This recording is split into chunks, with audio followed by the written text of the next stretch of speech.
तमाम ऐसे मुसलमान हैं जो खुद को नेता कहते हैं और नेता कहते हुए उन्हें शर्म तक नहीं आती। कहते हैं भारत में डर लग रहा है। सोचिए, जिस मुल्क की खाते हैं उस मुल्क की तौहीन करते हैं, उस मुल्क की बुराई करते हैं। एक आरजेडी का नेता है, इनका बयान कुछ दिनों पहले सामने आया था और अब ये माफी मांग रहे हैं, माफी वीर बन रहे हैं।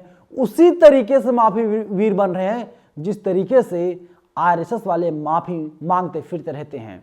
पूरी जानकारी आगे मैं विस्तार से बताऊंगा। नमस्कार, मेरा नाम है नवीन कुमार नंदन। तमाम ऐसे मुसलमान हैं देश में हमारे जो भारत की खाते हैं, गाते हैं पाकिस्तान की, खाते हैं भारत की, गाते हैं किसी और देश की। और बीजेपी की सत्ता है केंद्र में, लेकिन भारतीय जनता पार्टी के नेता और देश के प्रधानमंत्री मोदी इनके ऊपर कोई भी कार्रवाई नहीं कर रहे हैं। ना जाने कौन सी मजबूरी है। फारूक अब्दुल्ला का बयान भी सामने आ गया है। फारूक अब्दुल्ला का बयान सामने आया है। फारूक अब्दुल्ला जम्मू कश्मीर के पूर्व मुख्यमंत्री हैं। दैनिक भास्कर ने एक आर्टिकल को छापा है, देश छोड़ने से दूर नहीं होगी नफरत। आरजेडी नेता के बयान पर फारूक का रिएक्शन। सिद्दीकी ने कहा था भारत अब रहने लायक नहीं है। अरे सिद्दीकी साहब, अगर भारत रहने लायक नहीं है, चले जाइए पाकिस्तान, चले जाइए किसी और इस्लामिक देश में। आप भारत में क्यों रह रहे हैं और अब आप माफी वीर क्यों बन रहे हैं, बार बार माफी क्यों मांग रहे हैं। दैनिक भास्कर आगे लिखता है, जम्मू कश्मीर के पूर्व मुख्यमंत्री फारूक अब्दुल्ला ने आरजेडी नेता अब्दुल बारी सिद्दीकी के बयान पर प्रतिक्रिया दी। उन्होंने कहा कि देश जरूर मुश्किल दौर से गुजर रहा है, नफरतें बढ़ गई हैं, लेकिन देश छोड़ने से नफरतें दूर नहीं होंगी। देश में रह करके आपको इस आग को खत्म करना होगा। सभी लोग खराब नहीं हैं, अच्छे लोगों की भी संख्या बहुत ज्यादा है। आगे लिखता है दैनिक भास्कर, राजद यानी आरजेडी के सीनियर लीडर अब्दुल बारी सिद्दीकी ने 10-12 दिन पहले पटना में आयोजित एक कार्यक्रम में मुसलमानों के भारत में रहने की परिस्थिति का सवाल उठाया था। उन्होंने कहा था कि मेरा बेटा हार्वर्ड में पढ़ रहा है, बेटी लंदन स्कूल ऑफ इकोनॉमिक्स में पास आउट है।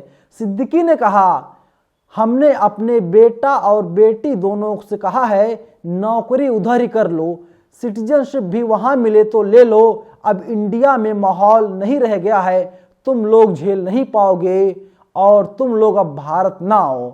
आप समझिए कितनी तकलीफ के साथ अपने बच्चों को मैंने बातें कही हैं, अपनी मातृभूमि को छोड़ दो, ऐसा समय आ गया है।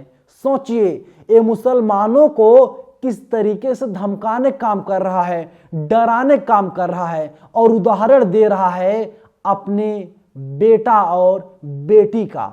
भारत रहने लायक नहीं है। मैं सवाल पूछ रहा हूं, सबसे बड़ा लोकतांत्रिक देश हमारा भारत है, जहां पर हिंदू मुस्लिम सिख ईसाई सभी धर्मों के लोग रहते हैं, लेकिन एक किस तरीके से नफरती मुसलमान हैं और समाज में किस तरीके से जहर बोने काम कर रहा है। कार्रवाई होनी चाहिए इसके खिलाफ। आरजेडी को चाहिए इसको तुरंत पार्टी से बाहर निकाल दे।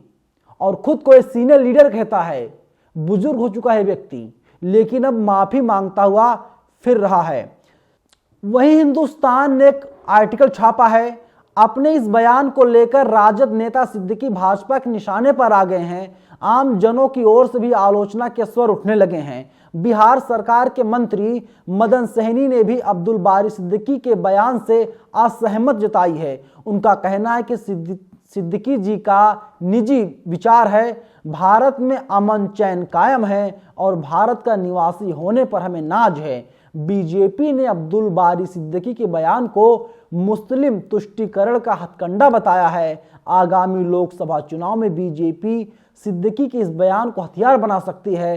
संभवतः इन तमाम स्थितियों को देखते हुए अब्दुल बारी सिद्दीकी अपने बयान पर सॉरी बोला है। अरे माफी मांगने से क्या होगा, देश को तोड़ने का काम सिद्दीकी जैसे तमाम नेता हैं जो कर रहे हैं। खाते हैं भारत की, गाते हैं लंदन की, खाते हैं भारत की, गाते हैं पाकिस्तान की, खाते हैं भारत की, गाते हैं अमेरिका की। ये जो दोहरी मानसिकता है देश में नहीं चलेगी सिद्दीकी साहब। और निजी तौर पर मेरी निजी राय है, सिद्दीकी साहब के ऊपर कार्रवाई होनी चाहिए। और ये बयान तब दे रहे थे जब एक उर्दू अखबार को ये इंटरव्यू दे रहे थे, तभी इन्होंने कहा था। और अखबार ने पता नहीं प्रकाशित किया, इनके बयान को प्रकाशित नहीं किया, लेकिन वीडियो जो है वीडियो बहुत तेजी से वायरल हो रहा है और अभी तक इनके ऊपर कोई भी कार्रवाई नहीं की गई है। बीजेपी लगातार इस पर राजनीतिक रोटी सेकने का काम कर रही है। लेकिन मेरी निजी राय है, मैं दोबारा से कह रहा हूं कि ऐसे नेताओं को कतई बख्शा नहीं जाना चाहिए और जांच होनी चाहिए।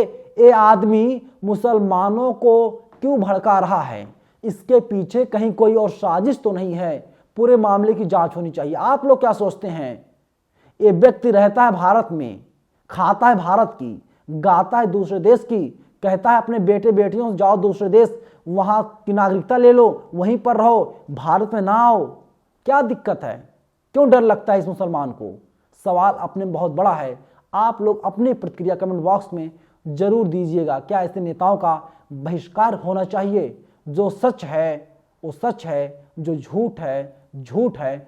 लेकिन देश तोड़ने वालों का जो बयान सामने आया है, इससे हम इत्तेफाक नहीं रखते और ऐसे व्यक्तियों पर कार्रवाई होनी चाहिए। शुक्रिया।